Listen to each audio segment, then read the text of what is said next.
Hey everybody, John here from Catbird Hill. So I'm not sure if I ever mentioned in previous videos, but the property that we purchased almost 20 years ago actually was a former commercial plant and tree nursery. And the gentleman who ran the nursery had passed away long before we bought the property, and his widow sold off a lot of the material that was on the property, the trees, the shrubs, but a lot of things were left. We're toward the back of our property, maybe 2/3 of the way toward the back, and it's kind of a low area. It's fairly shady back here most of the time, particularly this time of the year in the fall. We don't get a whole lot of sun. Directly behind me, behind this sort of wall of brush, is about 1/4 of an acre of azaleas, all different colors, pink, white, violet, just beautiful azaleas that were actually intended to be sold. And the gentleman who ran the nursery, lived here for decades, he used this kind of as his little mini nursery for the azaleas. Well, when he died, these were never sold, and when we moved into the property almost 20 years ago, they were beautiful. I mean, they bloomed. It was like you were in a paradise of blooms. It was just amazing. Unfortunately, because this is toward the back of our property, we're not here a lot, we let things go. I mean, it just happens. Anybody who's got any kind of property that's kind of wild and bordered by farmland and so forth, you know what happens. I'm standing in basically a huge patch of all non-native invasive material. We've got Japanese stiltgrass, we've got mile-a-minute vine, multiflora rose. So what I wanted to show you is what can happen when you let things go. And when I say let things go, I can probably be pretty certain in telling you that what I'm going to show you, when we moved in here 17 years ago, I keep saying almost 20, 17 years ago, it was not here. But this is something that I let it go. So I'll show you all what happened here. And what I'm showing you is kind of a trunky looking thing here, okay? And if you see, it kind of comes up. We'll sort of step around here. Sorry, the camera's a little jerky. I'm moving over all sorts of things here.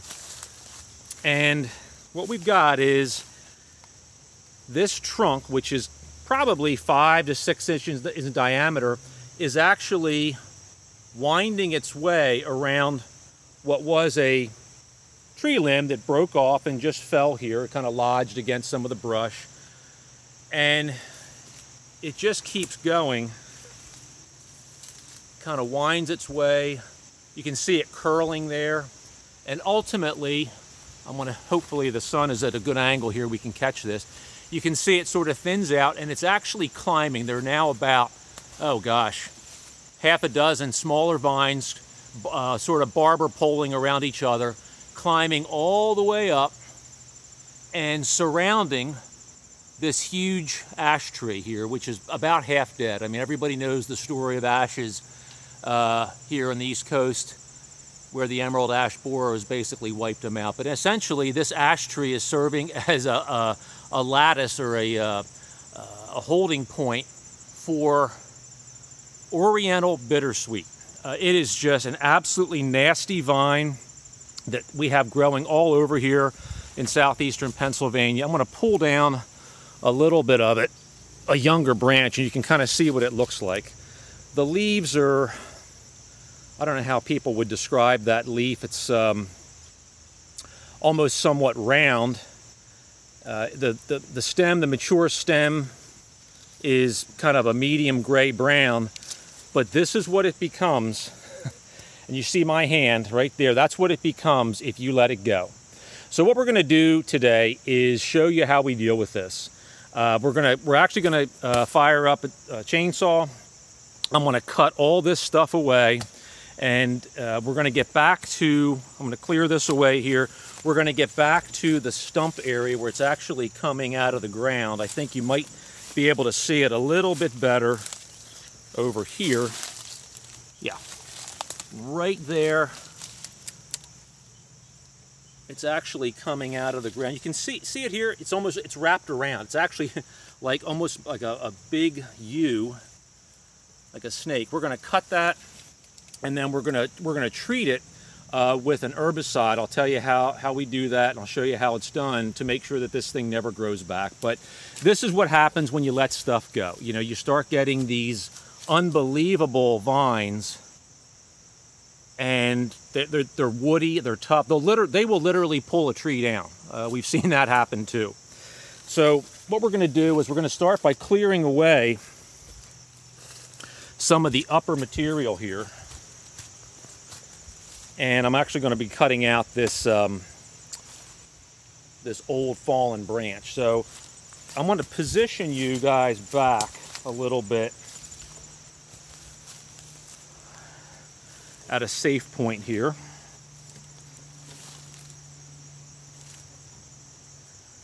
think that's probably about as good as we're going to get there. And we'll move the camera around as we need to. So we're going to fire up the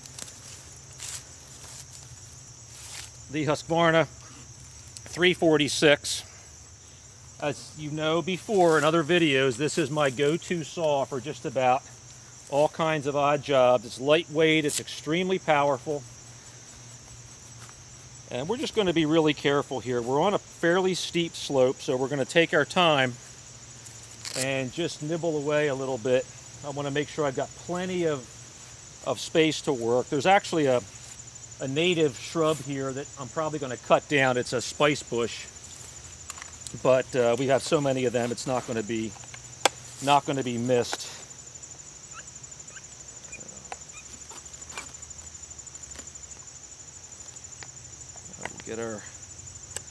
Get our guy primed here.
emphasize enough, believe it or not, folks, that's a vine. It looks like a regular tree trunk, but that's actually vine.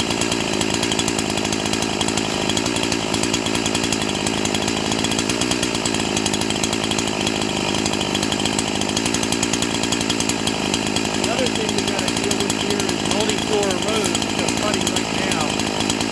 Nasty stuff, and you know, seems to want to attack you all the time.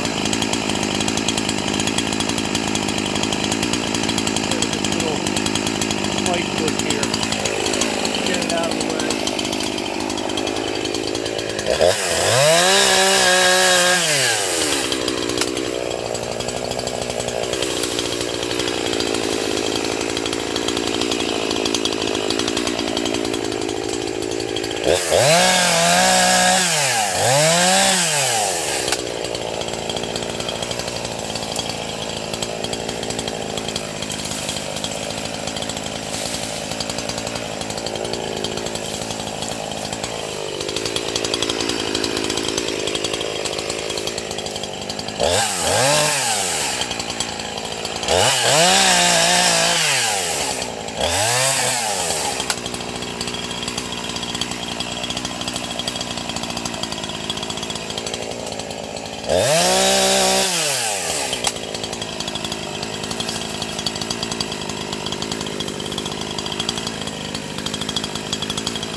Okay.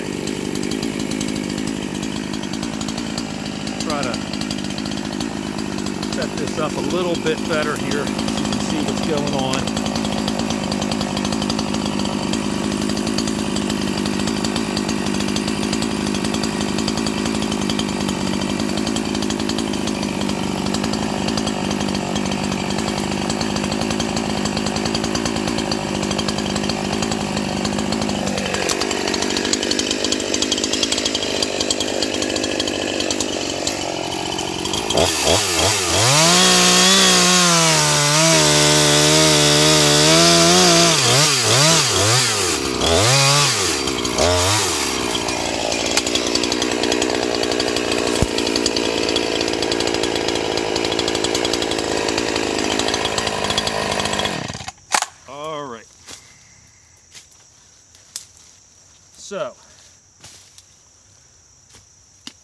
So again, you know, you look at this stuff and you think it's just a vine, right?